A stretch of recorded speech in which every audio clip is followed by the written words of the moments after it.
Hello नमस्कार राम राम। आप सभी विद्यार्थियों का आपके अपने विद्यास्थल में स्वागत है। तो उम्मीद करता है तुम लोग जहाँ होगा वहाँ लाजवाब शानदार बेमिसाल अद्भुत का जब मस्त स्वस्थ तंदुरुस्त होकर अपने जीवन में कुछ अच्छा करने का प्रयास कर रहा होगा। तो जो आज का वीडियो उसमें हम लोग कुछ न्यूमेरिकल्स डिस्कस कर ले, जो भी हम लोग लास्ट चैप्टर में लास्ट टॉपिक में पढ़े थे, ग्रुपिंग ऑफ सेल वगैरह, फिर जंक्शन लॉ वगैरह, मतलब किरचॉफ लॉ पढ़े थे जिसमें जंक्शन लॉ आया था, वोल्टेज लॉ आया था। तो तीनों टॉपिक से रिलेटेड न्यूमेरिकल देख लिया जाए। भाई न्यूमेरिकल भी उतना ही जरूरी है जितना टॉपिक जरूरी है, बिना उसके टॉपिक भी समझ नहीं आएगा। तो पहला क्वेश्चन ये है कि इफ़ 10 आइडेंटिकल सेल, मतलब 10 सेल है अपने पास जिसके पास 5 वोल्ट का ईएमएफ है, 1 ओम का इंटरनल रेजिस्टेंस है। तो जब हम ऐसे लिखे हैं तो यहाँ पे ईएमएफ और इंटरनल रेजिस्टेंस दोनों के बारे में बात हो गया। तो ये 5 वोल्ट का ईएमएफ है और 1 ओम का इंटरनल रेजिस्टेंस, और ऐसा कितना सेल है अपने पास? 10 आइडेंटिकल सेल है। ठीक है, तो 10 आइडेंटिकल सेल ऑफ इतना ईएमएफ इतना resistance are connected in series to an external resistance of 5 ohm. जैसे कहने का अगर हम इसका डायग्राम बनाने जाएंगे तो ये अपने पास एक एक्सटर्नल रेजिस्टेंस है और यहाँ पे ये ऐसे करके कितना 10 सेल कनेक्टेड है। ठीक है, और ये कैसा कनेक्शन है? सीरीज में कनेक्शन है ये। तो सीरीज में कनेक्शन है तो बोल रहा है अपने को फाइंड आई थ्रू 5 ओम, मतलब अपने को करंट निकालना है इस 5 ओम के रेजिस्टेंस, मतलब एक्सटर्नल रेजिस्टेंस से करंट निकालना। तो देखो हम लोग फार्मूला डिराइव किए थे तो उसमें डायरेक्ट फार्मूला आया था। करंट का फार्मूला क्या हो जाएगा? तो करंट का फार्मूला जब कभी भी सेल को सीरीज में कनेक्ट किए हुए थे हम लोग, तो सीरीज में कनेक्ट करने का ई इक्विवेलेंट क्या आया था? तो ई इक्विवेलेंट आया था ई टोटल। ई इक्विवेलेंट क्या था? ई टोटल, मतलब E1 E2 E3 सबको जोड़ देंगे। और यहाँ पे आइडेंटिकल सेल है तो इसको हम क्या बोल दें? NE बोल दे क्या? मतलब 10 आइडेंटिकल है सेम टाइप का, तो भाई 10 से मल्टीप्लाई कर देंगे ये को, तो ये ई इक्विवेलेंट। वैसे आर इक्विवेलेंट अपना क्या आ रहा था? तो आर इक्विवेलेंट आ रहा था R1 + R2 + R3 R4। यहाँ पे भी आर सेम है, तो आर सेम है तो इसको भी क्या बोल देंगे? NR बोल देंगे। ठीक है, करंट का फॉर्मूला क्या होता है? तो करंट का फॉर्मूला होता है I = V/R, लेकिन V नहीं, यहाँ पे EMF है तो E/R। R कौन सा R? तो भाई इंटरनल रेजिस्टेंस भी लेंगे और एक्सटर्नल रेजिस्टेंस भी लेंगे दोनों। लेकिन इस केस में अगर बात करने जाएंगे तो आपके पास EMF कितना है? तो EMF है NE। अपने पास करंट रेजिस्टेंस कितना है इंटरनल? तो ये है। तो कुल मिला के इस केस के लिए जो फॉर्मूला करंट का निकल के आ जाएगा वो क्या आ जाएगा? NE/NR + R। ये समझ आया? ये ज़रूरी है समझना है कि ये कैसे हम ले आए। तो भाई हम लोगों को सेल में हम लोग पढ़े थे कि जब सीरीज़ में कनेक्ट करते हैं तो ई इक्विवेलेंट कैसे निकलता है? तो ई इक्विवेलेंट निकलता है E1 + E2 + E3 + E4, ऐसे करके जितना भी ई है सबको जोड़ के ई इक्विवेलेंट निकलता है।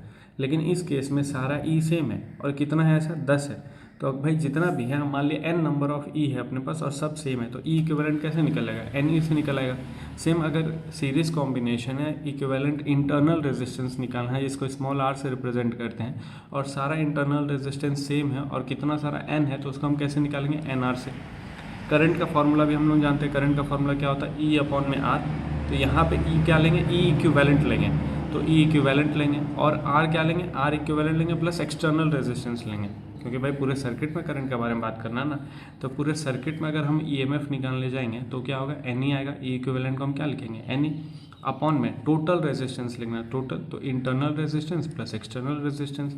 तो यहाँ पे अब वैल्यू पुट किया जाए तो N है अपने पास 10, E है अपने पास 5 का, अपॉन में N है अपने पास 10, इंटरनल रेजिस्टेंस 1, एक्सटर्नल रेजिस्टेंस 5। अब इस पूरे को सॉल्व कर लें तो 50 आएगा, 15 आएगा, 50 15 कहने का मतलब 10/3। तो जो करंट आ जाएगा सर्किट में कितना आ जाएगा? 10/3 एम्पेयर या फिर 3.3333 एम्पेयर लिख सकते हैं। तो कुल मिला के करंट जो सर्किट में आ गया ये आ गया। अब इसी में एक कंडीशन के साथ क्वेश्चन है, क्या? If one cell is reversed, कहने का मतलब ये ऐसे सारा कनेक्टेड है, ऐसा डॉट डॉट करके कनेक्ट, लेकिन एक सेल को रिवर्स कर देंगे हम लोग, एक सेल को रिवर्स कर दिए, कुछ ऐसा कर दिए एक सेल को। तो जब हम एक सेल को रिवर्स कर देंगे तब क्या सिचुएशन हो जाएगा? जैसे देखो इसका पॉजिटिव नेगेटिव ऐसे कनेक्टेड है, लेकिन यहाँ पे नेगेटिव पॉजिटिव आ गया। तो अगर एक सेल को रिवर्स कर देंगे ना तो ये एक सेल को तो खा जाएगा। जैसे मान लो ये एक जो है ये एक सेल को खा जाएगा, क्योंकि भाई हम इधर से पॉजिटिव 5 वोल्ट का EMF है, इधर से नेगेटिव 5 वोल्ट का EMF है, दोनों एक दूसरे को कैंसिल करेगा ना, तो वो दोनों एक दूसरे को कैंसिल करते हैं। मतलब कुल मिला के अगर इस पूरे में अपने पास 10 सेल था तो 2 सेल ख़त्म हो गया। क्या समझ आ रहा बात क्या बोलना चाह रहे हैं? अगर हम एक सेल को रिवर्स करेंगे तो वो तो उल्टा हो गया, लेकिन वो उल्टा होने की वजह से दूसरे को भी इम्पैक्ट डाल रहा है, समझ आए? तो जिसकी वजह से अब अपने पास इस सर्किट में केवल 8 सेल बचेगा। अगर हम एक सेल को रिवर्स कर रहे हैं तो वो सेल तो रिवर्स हुआ, वो दूसरे को भी ख़त्म कर दे रहा है, तो केवल इस केस में अपने पास कितना सेल बचेगा? 8 सेल बचेगा। अगर 1 सेल को रिवर्स करेंगे और करंट निकालने बोलेंगे तब करंट क्या हो जाएगा, तब करंट के लिए हम लिखेंगे 8 × 5, क्योंकि n के जगह पे क्या हो जाएगा, n के जगह पे 8 हो जाएगा, ये जो n है इस जगह पे 8 हो जाएगा, क्योंकि कितना सेल बचेगा, 8 बचेगा। EMF सबका 5-5 वोल्ट रहेगा। अपन में टोटल रेजिस्टेंस, तो रेजिस्टेंस में कोई फर्क नहीं आएगा, रेजिस्टेंस वही रहेगा, 10 है अपने पास इंटरनल रेजिस्टेंस 10 सेल के लिए टोटल, अब 5 ओम का एक्सटर्नल रेजिस्टेंस, तो ये आएगा 40/15। अब करंट कितना आ जाएगा, 8/3 एम्पेयर। तो अगर 2 सेल को रिवर्स करेंगे, तो एक सेल को रिवर्स करेंगे तो वहाँ पे कितने सेल को इम्पैक्ट होगा, 2, तो बचा हुआ सेल कितना हो जाएगा, 8। तो इस चीज़ का जरूर ख्याल रखना, क्योंकि ये कंडीशन के साथ क्वेश्चन पूछ देता है और अक्सर गलत करके आ जाते हैं लोग। यहाँ पे एक सेल को रिवर्स मानते हैं, 9 वैल्यू पुट करके सॉल्व कर देते हैं, तो वो गलत हो जाएगा, इस चीज़ का ख्याल रखना, ठीक है। अब हम लोग बढ़ते हैं आगे। अपने पास एक सर्किट दिया हुआ है, वो भी सर्किट लंबा चौड़ा सर्किट है अपने पास, ये देखो। अब इसके पहले वाला क्वेश्चन जो हम लोग किया सीरीज़, जो अभी क्वेश्चन डिस्कस करके आए सीरीज़, अब ये है अपने पास पैरेलल कॉम्बिनेशन सेल का। तो अगर पैरेलल कॉम्बिनेशन है सेल का और अपने पास EMF दिया हुआ है, इंटरनल रेजिस्टेंस दिया हुआ है, और फाइंड करने को क्या बोला है, तो फाइंड करने को बोला है अपने को पोटेंशियल डिफरेंस A और B के बीच में, और करंट थ्रू 5 ओम का रेजिस्टेंस, मतलब बाहर में एक्सटर्नल रेजिस्टेंस एक 5 ओम का लगा, उसके थ्रू करंट निकालना है। तो सबसे पहले हम पोटेंशियल डिफरेंस फाइंड करते हैं, भाई पोटेंशियल डिफरेंस A B के बीच में कितना होगा। तो देखो अपने को ये मालूम है कि अगर कोई अपने पास EMF कनेक्टेड है और कितना भी EMF है, जैसे मान लो 10 वोल्ट का EMF है, तो एक तरफ 0 लेते हैं हम लोग, एक तरफ 10 लेते हैं। कब, जब बीच में कुछ भी ना हो, कुछ भी कहने का मतलब ना रेजिस्टेंस हो ना कैपेसिटेंस हो, मतलब सर्किट में जब बीच में कुछ भी हिंड्रेंस नहीं होता था, तो डायरेक्ट हम लोग ये अज्यूम करके सॉल्व कर लेते थे। लेकिन यहाँ पे हम ऐसा अज्यूम नहीं कर सकते। क्यों नहीं कर सकते, क्योंकि यहाँ पे अगर हम लेने जाएंगे तो बीच में रेजिस्टेंस आ जा रहा है, तो काम खराब हो जा रहा है। तो एक तरफ हम तो 0 मान लेते हैं, एक तरफ पोटेंशियल 0 है और दूसरी तरफ पोटेंशियल क्या मान लेते हैं, x, क्योंकि इन्हीं दोनों के बीच में अपने को पोटेंशियल निकालना है। तो एक का पोटेंशियल 0 मान लिया, एक का पोटेंशियल x मान लिया। अगर ये x है तो ये भी x हो जाएगा, ये भी x हो जाएगा, क्योंकि देखो बीच में कुछ भी नहीं है, तो ये जहाँ तक सर्किट जा रहा है सब जगह क्या हो जाएगा, x हो जाएगा।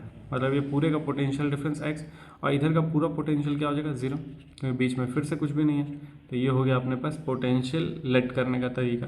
अब सॉल्व करने का तरीका क्या हो जाएगा, तो सॉल्व करने का देखो, यह हमेशा याद रखना है कि जो वो बैटरी है, जो सेल है अपने पास, उसका जो लंबा डंडा हो जाएगा वो पॉजिटिव टर्मिनल होगा, लंबा डंडा हमेशा पॉजिटिव टर्मिनल, अरे यार, और जो छोटा डंडा होगा हमेशा नेगेटिव टर्मिनल होगा।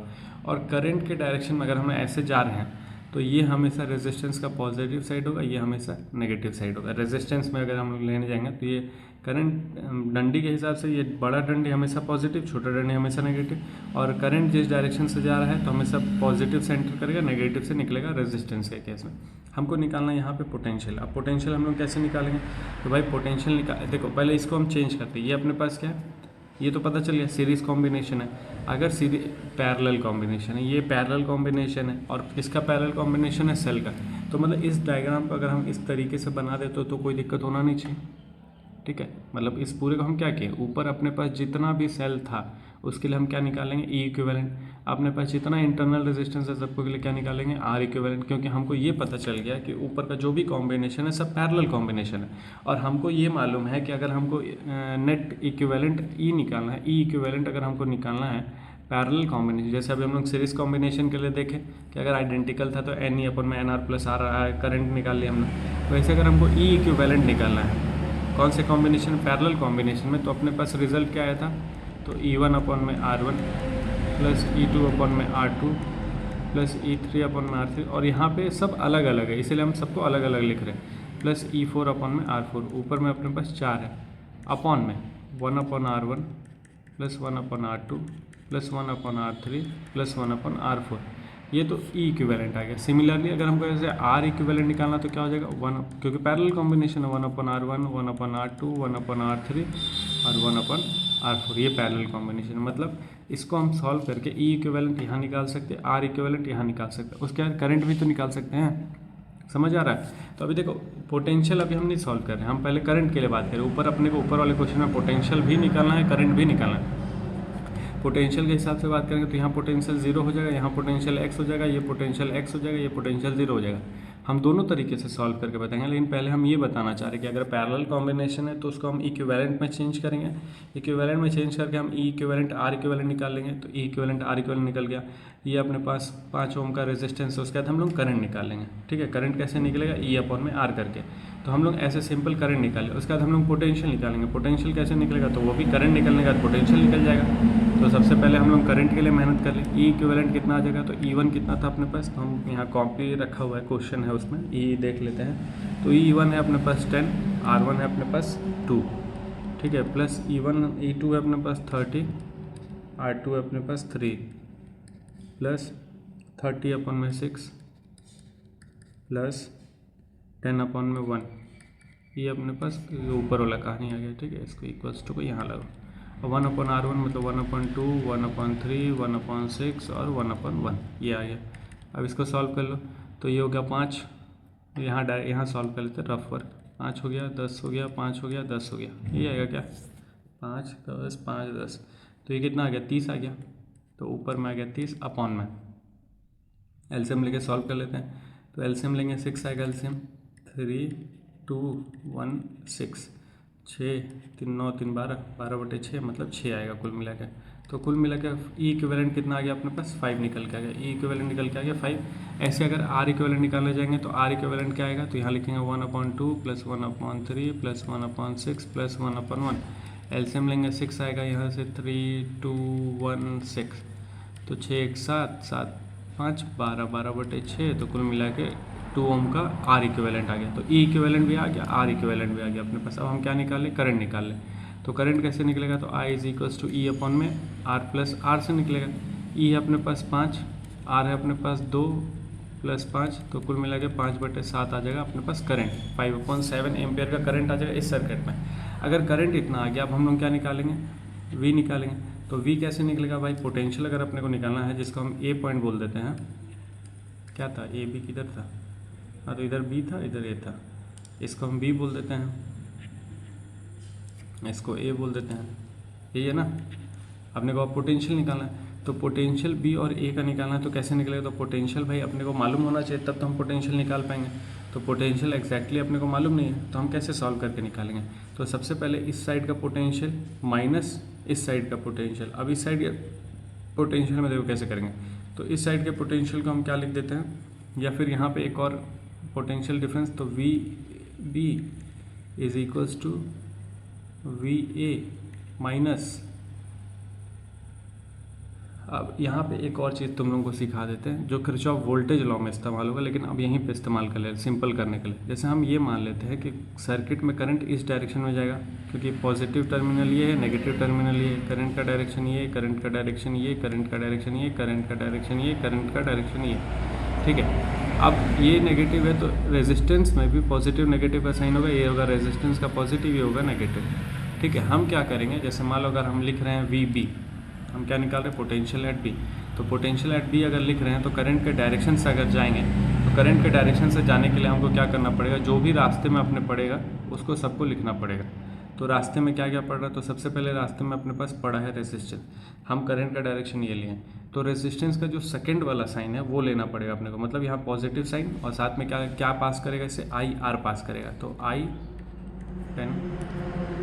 आर पॉजिटिव में, ठीक है। फिर हम आगे बढ़े तो अपने पास ये पोटेंशियल ईएमएफ पड़ा, तो ईएमएफ का भी दूसरा वाला साइन मतलब प्लस का कितने वोल्ट का बैटरी है, ये ई हो गया, ठीक है। अब यहाँ पे अपने पास क्या है, तो दूसरा पोटेंशियल है, पोटेंशियल एट ए, यही अपने को फाइंड करना है। तो क्या मिल जाएगा, वो भी पॉजिटिव मिल जाएगा, क्योंकि सेम डायरेक्शन में जा रहे हैं हम लोग। अब आई आर क्या मिलेगा अपने को, तो आई आर मिल जाएगा, करंट है अपने पास 5/7 और आर है अपने पास, आर इक्विवेलेंट कितना आया था 2, तो मतलब ये आ जाएगा 10/7, और ईएमएफ कितना आया था 5 आया था, और ये है अपने पास पोटेंशियल एट ए, तो पोटेंशियल एट ए नेगेटिव में ले लो, और ये है अपने पास 0, इसको हम 0 माने हुए हैं, और एक्स वाला पोटेंशियल निकालना अपने को, तो ये हो गया एक्स वाला पोटेंशियल। तो कुल मिला कितना आ जाएगा, ये हो जाएगा 1, एलसीएम आ जाएगा 7, 10 और 35, 45/7, मतलब 6 पॉइंट समथिंग का पोटेंशियल उस साइड का वैल्यू निकल के आ जाएगा। ये हम कैसे सॉल्व किए, ये हम अपने पास जो भी दे रखा था उसका ई इक्विवेलेंट निकाले, पैरेलल कॉम्बिनेशन में आर इक्विवेलेंट निकाले, एक्सटर्नल रेजिस्टेंस था उससे सॉल्व किए। लेकिन अगर हम लोग और यहाँ पे हम ये अप्लाई किए हैं किरचॉफ वोल्टेज लॉ, अगर मान लो किरचॉफ वोल्टेज लॉ अप्लाई नहीं करते, कुछ और करते हैं, यहाँ पे थोड़ा सा जगह बना लेते हैं, तब सॉल्व करते हैं, तब क्या करते हैं, तो आई का फॉर्मूला क्या होता है, आई मतलब मान लो अगर हमको पोटेंशियल बताना है सबके लिए पोटेंशियल, तो हम इसका पोटेंशियल निकालेंगे, इसका पोटेंशियल नहीं, दोनों पोटेंशियल सेम होना चाहिए। वो पोटेंशियल कैसे निकालेंगे, तो जैसे मान लो हम इधर से चलना शुरू कर रहे हैं, तो ये हो गया जीरो पोटेंशियल, जीरो माइनस, तो माइनस जो अपने पास यहाँ पोटेंशियल है, वो पोटेंशियल क्या हमको यहाँ पता नहीं है, लेकिन यहाँ 10 का है, तो जो टोटल पोटेंशियल आ जाएगा नेट पोटेंशियल वो x माइनस 10 आएगा अपॉन में r क्या निकाला, रेजिस्टेंस कितना था, तो रेजिस्टेंस जैसे अगर हम इस सर्किट के लिए बात कर रहे हैं तो ये E कितना है अपने पास, E है अपने पास इक्विवेलेंट 5 आया था ना, E इक्विवेलेंट 5 आया था, तो x माइनस E इक्विवेलेंट 5 आ गया, अपॉन में R इक्विवेलेंट कितना आया था, तो R इक्विवेलेंट आया था 2, तो ये हो गया 2, ये किसके बराबर हो जाएगा, तो इस वाले के लिए जो पोटेंशियल होगा, तो यहाँ पे भी पोटेंशियल जीरो माइनस में ये, तो केवल अपने पास एक रेजिस्टेंस है, तो रेजिस्टेंस और साथ में यहाँ पे x है, तो हम क्या लिखेंगे x माइनस जीरो या जीरो माइनस एक्स अपॉन में रेजिस्टेंस 5। अब इसको भी सॉल्व करेंगे तो कुछ वैसा ही आंसर आना चाहिए, सॉल्व करके भी देखा जाए क्या, तो minus of 5x plus of 25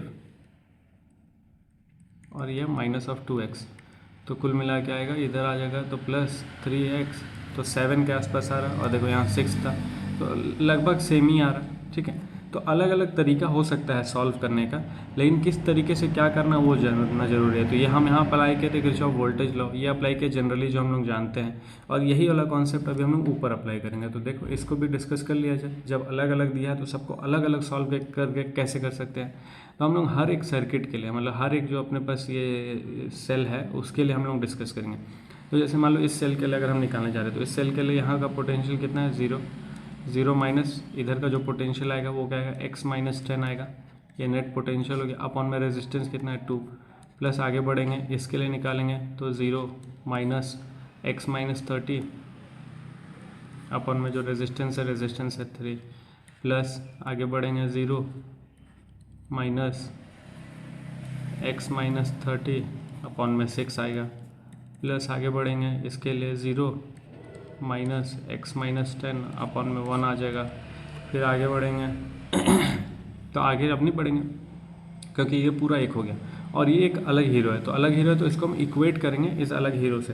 तो अलग हीरो से जब इक्वेट करने जाएंगे तो क्या देखने को मिलेगा, तो यहाँ पे पोटेंशियल हम निकालेंगे 0 माइनस x अपॉन में 5।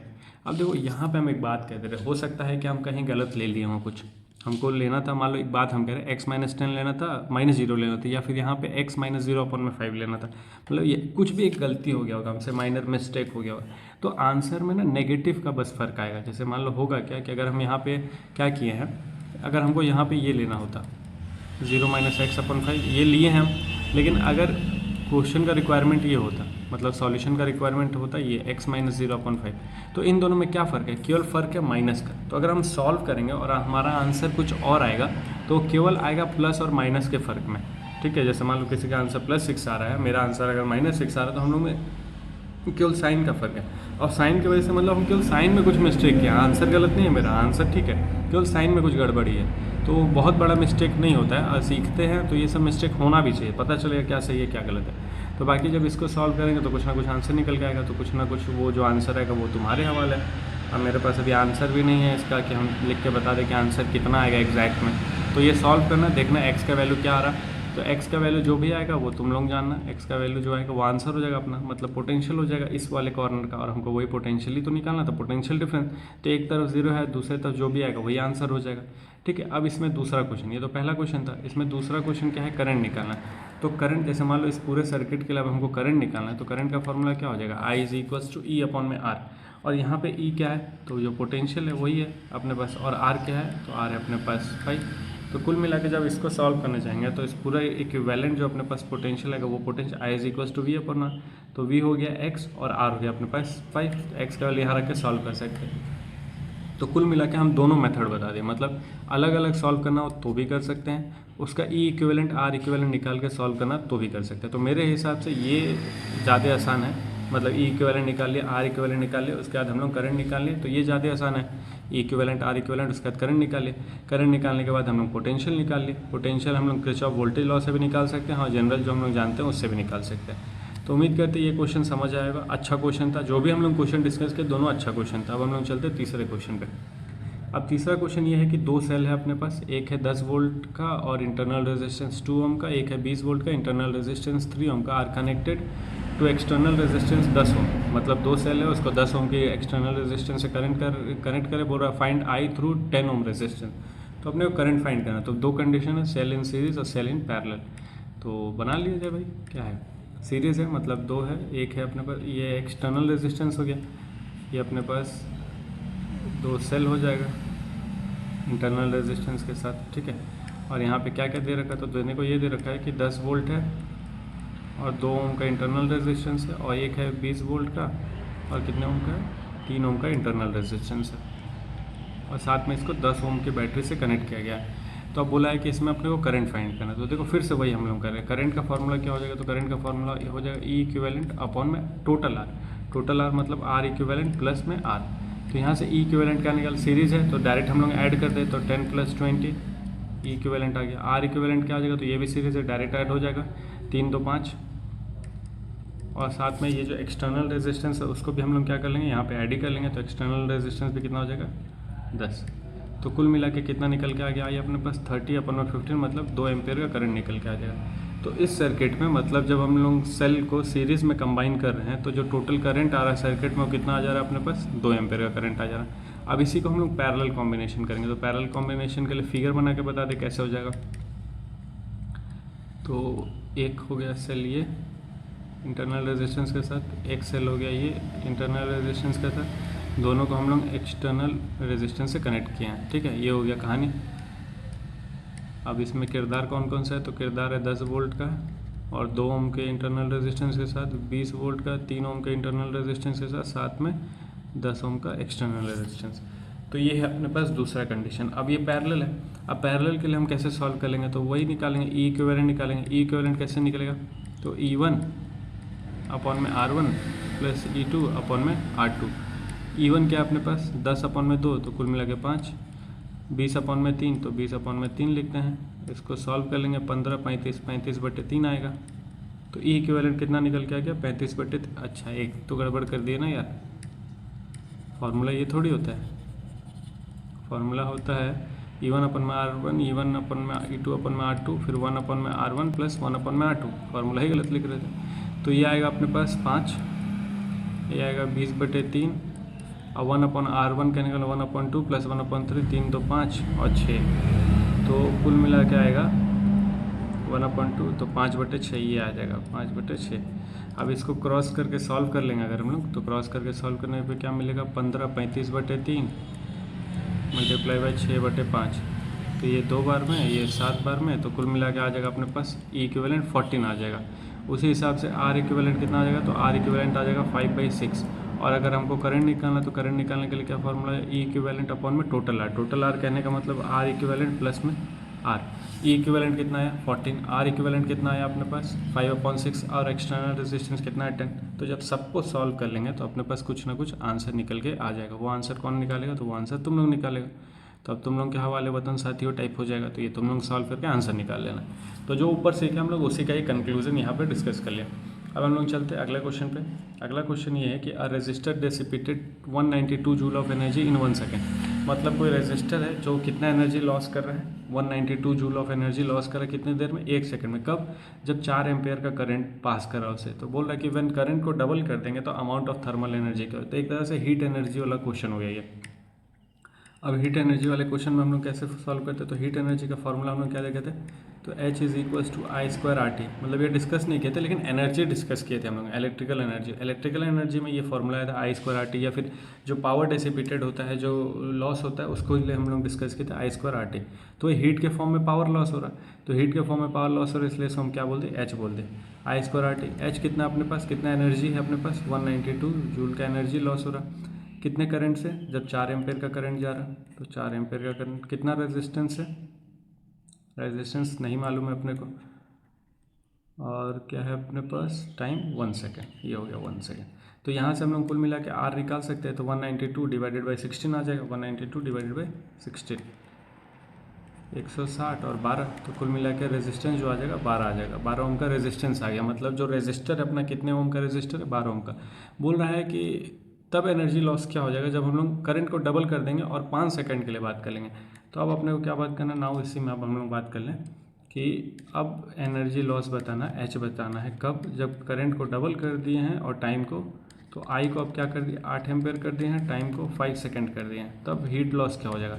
तो आई के जगह पे 8 स्क्वायर मल्टीप्लाई आर के जगह पे 12 ओम का रेजिस्टर है और टाइम 5 सेकंड के लिए, तो ये हो गया 64 इंटू 60, तो 0 6 4 24 2 कैरी 36 3840 जूल का एनर्जी लॉस हो जाएगा अब।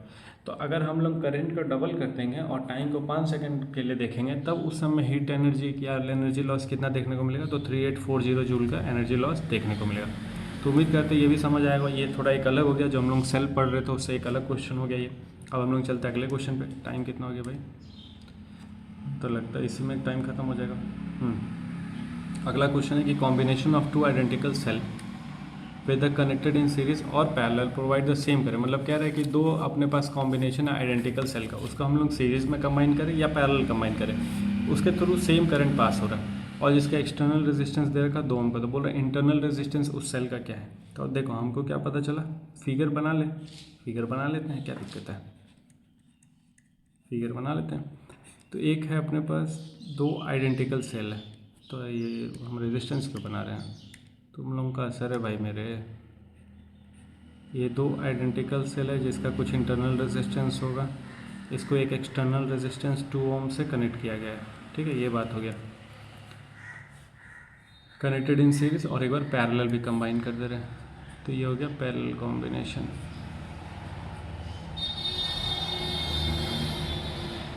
एक्सटर्नल रेजिस्टेंस है, बोल रहा है कि दोनों के थ्रू सेम करंट पास कर। तो अगर इसके लिए हम लोग करंट निकालने जाएंगे तो करंट क्या आ जाएगा, ई इक्विवेलेंट, और इसका ईएमएफ हम ई मान लेते हैं, इसका ईएमएफ भी ई मान लेते हैं क्योंकि आइडेंटिकल है, इसका रेजिस्टेंस आर मान लेते हैं, इसका रेजिस्टेंस भी आर मान लेते हैं क्योंकि आइडेंटिकल है, और जो एक्सटर्नल रेजिस्टेंस है वो 2 ओम का दे रखा है, ठीक है, यही कहानी है। अब करंट निकालना है तो करंट क्या होता है, ई इक्विवेलेंट, सीरीज कॉम्बिनेशन है तो दोनों ई को जोड़ देंगे तो 2E आ जाएगा, अपॉन में रेजिस्टेंस को भी जोड़ेंगे प्लस में एक्सटर्नल रेजिस्टेंस, तो कुल मिला के अपने पास यहाँ निकल के आ गया, कॉमन लेके काटेंगे तो क्या मिलेगा, ई अपॉन में R+1। तो करंट जो है सीरीज कॉम्बिनेशन में ये निकल के आ गया। अब पैरेलल कॉम्बिनेशन में भी करंट निकाल लें हम लोग, तो पैरेलल कॉम्बिनेशन में करंट कैसे निकलता है, तो ई इक्विवेलेंट, तो क्या होता है ई अपॉन में R प्लस ई अपॉन में R, 1 अपॉन में R प्लस 1 अपॉन में R, तो R square, R plus R 2R upon में R स्क्वायर, तो भाई ये हो जाएगा ई अपॉन में R, तो मतलब जोड़ेंगे इसको हम लोग, एलसीएम R आएगा और ये कितना आ जाएगा 2E, तो 2E अपॉन में R आएगा ये, और जब इसको उल्टा करके मल्टीप्लाई कर लेंगे, डायरेक्ट हम जैसे सॉल्व करना चाह रहे हैं, डायरेक्ट हम लिखना चाह रहे हैं कि डायरेक्ट अपने पास रिजल्ट क्या आ रहा है, तो इसको सॉल्व करने पे क्या मिलेगा अपने को, क्या मिल रहा है यार, 2E अपॉन में R, 2E अपॉन में R, और इसको जब ऊपर लेके आएंगे तो क्या गलती कर रहे हैं, हम समझ नहीं पा रहे, कुछ मिस्टेक कर रहे हैं क्या हम। 1 upon R plus 1 upon R है तो 8R 2R हो जाएगा अपॉन में R स्क्वायर, तो 2 अपॉन में R मिलेगा। 2 अपॉन में R को अगर लिखेंगे 2 अपॉन में R, तो R ऊपर 2 नीचे, तो कैंसिल हो गया, ई इक्विवेलेंट क्या आ जाएगा अपने पास, ई आ जाएगा, ठीक है। तो ई इक्विवेलेंट यहाँ पे ई निकल के आ गया, आर इक्विवेलेंट क्या निकल के आएगा अपने पास, आर इक्विवेलेंट 2 अपॉन में आर निकल के आएगा। और अगर हमको करंट निकालना है तो करंट क्या आएगा यहाँ से, ई इक्विवेलेंट ई अपॉन में टोटल आर मतलब 2 अपॉन में आर प्लस 2।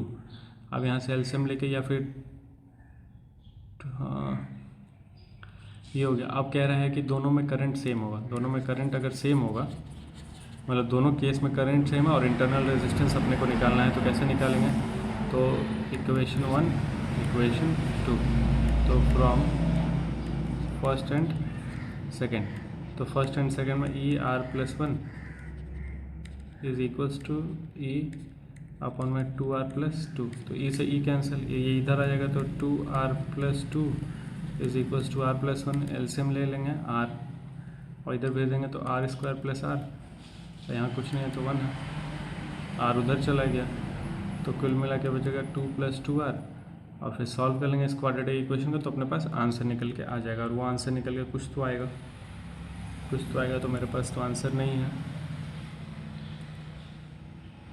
ये हम गड़बड़ किए हैं क्या? R/2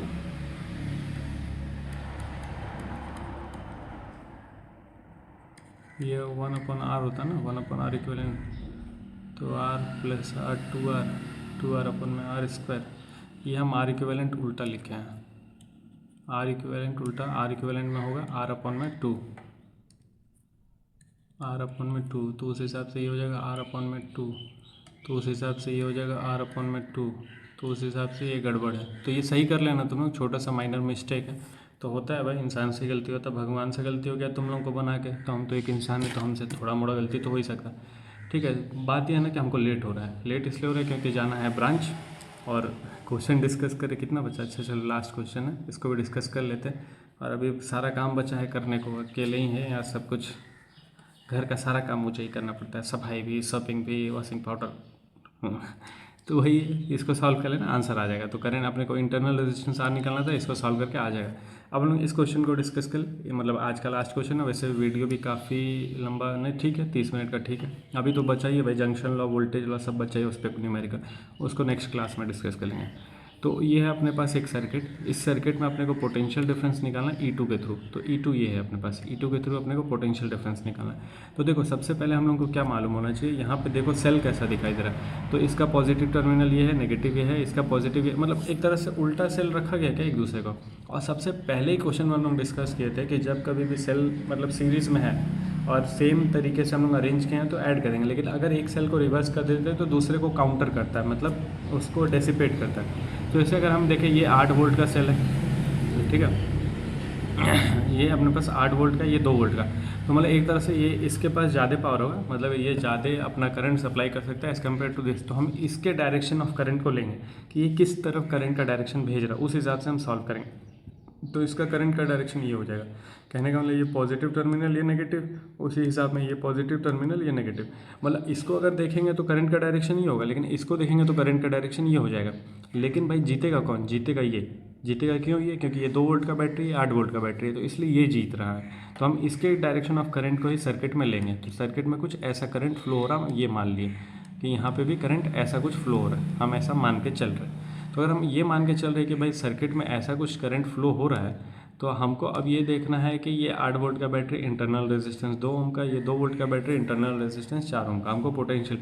तो सबसे पहले हमको करंट निकालना पड़ेगा, भाई सर्किट में करंट कितना है। तो करंट निकालने के लिए क्या formula, I E equivalent upon में R इक्विवेलेंट, और यहाँ पे एक्सटर्नल रेजिस्टेंस है नहीं, तो एक्सटर्नल रेजिस्टेंस को छोड़ देंगे। E इक्विवेलेंट कितना आ जाएगा, तो 8 आ जाएगा और -2 आ जाएगा। क्यों -2? क्योंकि भाई दोनों अपोजिट है, और अगर ये सेम होता 8 वोल्ट का होता तो सीधा सीधा खत्म हो जाता, दोनों एक दूसरे को कैंसिल ही कर देता। और R इक्विवेलेंट मतलब 2 ओम, 4 ओम, 6 ओम, और एक्सटर्नल रेजिस्टेंस कुछ है ही नहीं, तो कुल मिला के जो सर्किट में करंट आ जाएगा 6/6 = 1 एम्पेयर का करंट आ जाएगा। मतलब इस सर्किट में करंट कितना फ्लो कर रहा है, 1 एम्पेयर का फ्लो कर रहा है। अब हम इसको पोटेंशियल निकालना, तो इस पॉइंट को हम A बोल देते हैं, इस पॉइंट को B बोल देते हैं, इस पॉइंट को हम C बोल देते हैं। तो ये हो गया C पॉइंट, ये हो गया B पॉइंट, और ये हो गया A पॉइंट। अपने को पोटेंशियल निकालना, तो पोटेंशियल हम लोग कैसे निकालेंगे, तो भाई अपने को पोटेंशियल मालूम होगा कहीं किसी पॉइंट का, तब तो हम पोटेंशियल निकाल पाएंगे। तो हमको निकालना है B और C के बीच का पोटेंशियल, इन दोनों के बीच का पोटेंशियल। अगर इन दोनों के बीच का पोटेंशियल निकालना है, तो पोटेंशियल एट B अगर हम निकालने जाएंगे, तो अभी थोड़ी देर पहले हम बताए हैं किरचॉफ वोल्टेज लॉ में, जैसे अगर ये करंट का डायरेक्शन है, तो करंट हमेशा बड़े वाले डंडी से निकलेगा, तो बड़े वाले डंडी को हमेशा पॉजिटिव लेना, छोटे वाले डंडी को हमेशा नेगेटिव लेना। तो अगर बड़ा वाला डंडी हमेशा पॉजिटिव है और छोटा वाला डंडी हमेशा नेगेटिव है, तो करंट का डायरेक्शन ही हुआ। करंट ऐसे कि ये पॉजिटिव नेगेटिव, तो रेजिस्टेंस में अगर हम जाएंगे तो ये पॉजिटिव हो जाएगा और ये नेगेटिव हो जाएगा। रेजिस्टेंस का अगर हम लोग बात करेंगे, उसी हिसाब किताब में रेजिस्टेंस में ये पॉजिटिव और ये नेगेटिव हो जाएगा। रेजिस्टेंस में अगर हम लोग साइन देने जाएंगे, तो किरचॉफ वोल्टेज लॉ के अकॉर्डिंग क्या करता है, जो भी हम लोग जिस डायरेक्शन में, करंट के डायरेक्शन में अगर हम लोग मोशन कर रहे हैं, मतलब करंट के डायरेक्शन में भी अगर हम लोग जा रहे हैं, तो करंट का डायरेक्शन ये है, इस EMF के हिसाब से करंट का डायरेक्शन ये है, मतलब पॉजिटिव टर्मिनल से एंटर कर रहा है। तो जो सेकंड वाला चार्ज है वो अपने को लेना, तो सेकंड वाला क्या साइन है, नेगेटिव, तो नेगेटिव ऑफ E2 लेंगे हम लोग, नेगेटिव ऑफ E2। फिर आगे बढ़े हम लोग, आगे बढ़े तो फिर से क्या मिलेगा, नेगेटिव ऑफ IR लेंगे। समझ आए बात, I स्मॉल r लिख देते हैं इसको, ये बात समझ में आया। और ये किसके लिए पोटेंशियल निकालने जा रहे हैं हम लोग, पोटेंशियल एट B। तो पोटेंशियल, ये पोटेंशियल एट B हम जाएंगे, तो पोटेंशियल एट B मतलब C से जा रहे हैं B निकालने के लिए, तो माइनस पोटेंशियल एट सी, या सी से एंटर कर रहे हैं तो पहले सी को ही लिख दो। थोड़ा सा यहाँ गड़बड़ हो रहा है यार, इसको साफ करके हम फिर से लिखते हैं इक्वेशन क्या लिखेंगे, तो इक्वेशन ये हो जाएगा कि हम पोटेंशियल एट बी अगर निकालने जा रहे हैं तो हम ऐसे चलेंगे। अब अगर हम ऐसे चलेंगे तो क्या लिखना पड़ेगा अपने को, प्लस ऑफ आई आर। देखो ये जरूरी नहीं करंट का डायरेक्शन जिस तरफ हम उसी तरफ चलें। हम अगर ये पोटेंशियल की इसके लिए बात करें तो पोटेंशियल एट बी उसको हम इक्वेट करेंगे इन सब के लिए। तो इन सब के लिए अगर हम इक्वेट करने जाएंगे तो क्या देखने को मिलेगा, वही बात हम कर ले रहे हैं। जैसे करंट का डायरेक्शन ये है, सिंपल हम तुमको किरचॉफ वोल्टेज लॉ बता देते हैं। यहाँ पे हम बताना नहीं चाहते लेकिन अब यहाँ पे बता देते हैं। किरचॉफ वोल्टेज लॉ जैसे देख लो, हम यहाँ से यहाँ तक किरचॉफ वोल्टेज लॉ अप्लाई करें तो किरचॉफ वोल्टेज लॉ अगर हम अप्लाई कर रहे हैं तो हम करंट के डायरेक्शन में जाएंगे और जिस तरफ वोल्टेज अपने को निकालना है उसको हम इक्वेट करेंगे। मतलब अपने को बी निकालना है तो बी के लिए इक्वेट करेंगे, जिसके लिए निकालना उसको लास्ट में रखेंगे हम लोग। तो हमको निकालना बी के लिए तो हम बी को लास्ट में रख दिए, ठीक है। पोटेंशियल डिफरेंस हमको यहाँ के लिए निकालना है तो हम बी को लास्ट में रखेंगे, उसी के लिए इक्वेट करके निकालेंगे करंट का डायरेक्शन। अब क्या लेंगे, वही जो हम बता रहे थे। तो सबसे पहले हम लोग ले लेंगे जिस चीज़ के लिए हम लोग चल रहे हैं, तो कहाँ से चल रहे हैं, सी से चल रहे हैं, तो पोटेंशियल एट सी, ठीक। हम इक्वेशन अब बना रहे किरचॉफ वोल्टेज लॉ के अकॉर्डिंग। वोल्टेज लॉ में कैसे अप्लाई होता है, तो हमको जिसके लिए निकालना उसको इक्वेट करेंगे करंट का। सबसे पहले हम करंट के डायरेक्शन में जाएंगे। करंट का डायरेक्शन ये है। अब करंट का शुरू कहाँ से हो रहा है, सारा कहानी सी से शुरू है तो सी के लिए हो गया वोल्टेज पोटेंशियल एट सी। अब क्या लेंगे, फिर उसके बाद हम लोग लेंगे माइनस ऑफ E2 लेंगे, माइनस ऑफ E2 लेंगे। फिर आगे बढ़ेंगे माइनस ऑफ IR लेंगे और उसके बाद अपने पास किसके लिए निकाले, बी। तो इक्वेट कर देंगे इस पूरे को किससे, इस पूरे को इक्वेट कर देंगे पोटेंशियल एट बी से। समझ आए बात, ये हो गया किरचॉफ वोल्टेज लॉ। अब हम इस वैल्यू पुट कर ले तो पोटेंशियल एट सी अपने को निकालना है। माइनस E2 कितना हो जाएगा अपने पास 2 वोल्ट का, माइनस ऑफ IR कितना हो जाएगा, तो I है 1, ओम है 4 का, और पोटेंशियल एट बी। कुल मिला के जो पोटेंशियल सी माइनस पोटेंशियल बी आ जाएगा कितना आ जाएगा, 6 वोल्ट आ जाएगा। तो जो पोटेंशियल डिफरेंस हो जाएगा इन दोनों के बीच में कितना आ जाएगा, 6 वोल्ट का पोटेंशियल डिफरेंस आ जाएगा। ये जो हम सॉल्व किए हैं किरचॉफ वोल्टेज लॉ से, यही ऊपर भी हम एक बार डिस्कस करते किरचॉफ वोल्टेज लॉ, लेकिन फिर उसको हम लोग I = VR से भी सॉल्व कर लेते हैं। लेकिन किरचॉफ वोल्टेज लॉ जब डिस्कस करेंगे तो उसमें इस टाइप का क्वेश्चन आना है, ठीक है। तो उम्मीद करते हैं जो भी आज हम लोग डिस्कस के साथ समझ जाएगा, सब अच्छा क्वेश्चन था, ठीक है। थोड़ा सा एक बार बुद्धि लगाना, तुम लोग अलग अलग सोर्सेज से एक बार और ट्राई करना क्वेश्चन, ताकि सीख सके, समझ सकें। बाकी हम लोग मिलते हैं नेक्स्ट वीडियो में, तब तक अपना ख्याल रखना है, पढ़ाई लिखाई करते रहना है, थोड़ा घूमना फिरना है लेकिन पढ़ाई ज़्यादा करना है। तब तक के लिए राम राम।